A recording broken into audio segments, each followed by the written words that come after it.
Well, now to Wales, as thoughts turn towards next year's Welsh Assembly elections, the leader of Plaid Cymru has called on Labour voters to give her party another look. And Leanne Wood has got the backing of the Scottish First Minister, Nicola Sturgeon, who was her warm-up act at the party's conference last week. And as you can see, Leanne Wood joins me now from South Wales, and a very good morning to you. So is calling in Nicola Sturgeon an admission that you and your party don't quite have the stardust of the SNP yet?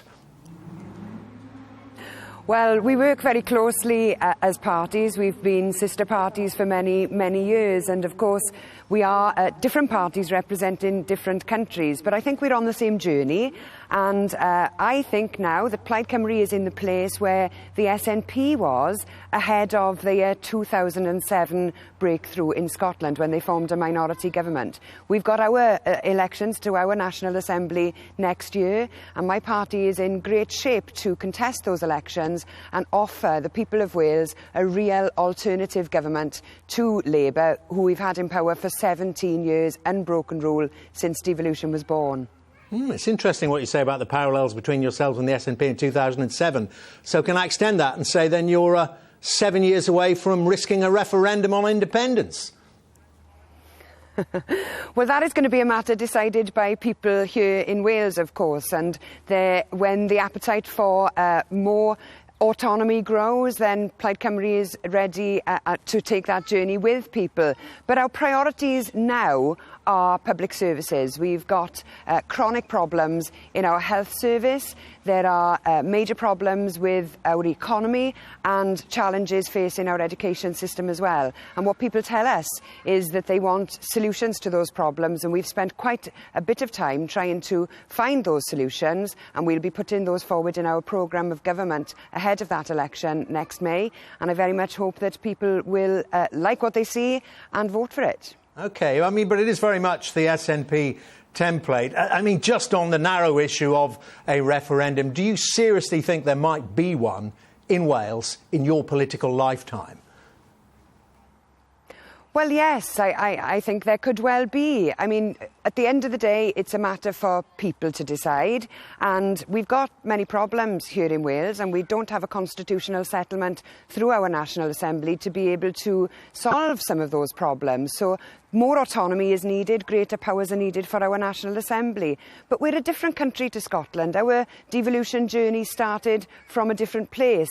In 1997, when we voted for our referendum, for example, in Scotland, the criminal justice system, the education system was already devolved. They had a banking and finance sector that we didn't have in Wales. So we've had to build from scratch here. So our journey has been slower, but there's no doubt there's nothing inferior about Wales that means that we can't be a success, that we can't stand on our own 2 feet. But what we're lacking is leadership and a government that has the will and a plan to turn around our fortunes. But there are no problems that we have in Wales that can't be fixed with political determination. But that attack on the leadership you have in Wales, on the Labour Party in Wales, is of course you're joined in that by Conservatives in Wales. I've heard, and indeed Conservatives nationally, I've heard an awful lot of what you've said and have said in the past about the way the health service in Wales is being run. I've heard an awful lot of that said by Conservatives.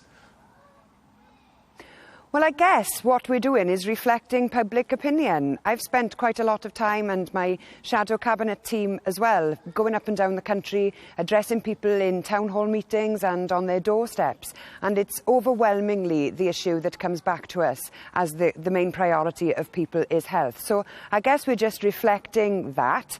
The difference between Plaid Cymru and the Tories on this is that the Tories are very good at describing the problem and shouting a lot about it. But what we've done is come up with solutions to those problems. So, for example, we have a plan to train and recruit 1,000 extra doctors, to integrate health and social care, to provide free social care for people who are over 65 and with dementia.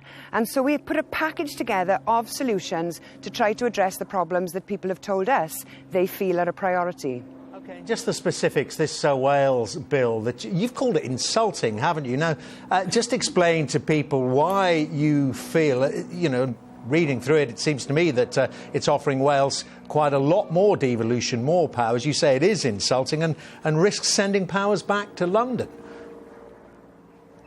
Well, the problem with the bill as it stands is that it is meant to provide clarification, and it risks causing more confusion, and it risks taking some power back from Cardiff to London, and that's very much something we're opposed to.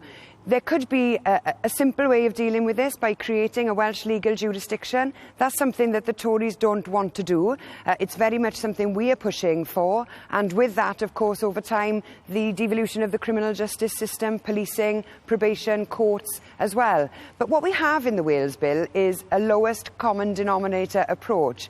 A group of politicians sat around a table and all effectively had a veto on which powers could be devolved, and what we've been presented with is something very, very weak indeed. And yes, it is insulting when our national institution and our constitution needs a revamp that this pathetic bill has come forward. So it's not too late to strengthen it, and my MPs will be working hard to make sure that the amendments go down, and I very much hope that other opposition parties will support Plaid Cymru in that. But what happens at the end of this process remains to be seen. Leanne Wood, great to talk to the leader of Plaid Cymru there in the autumnal Ronda. Thank you very much.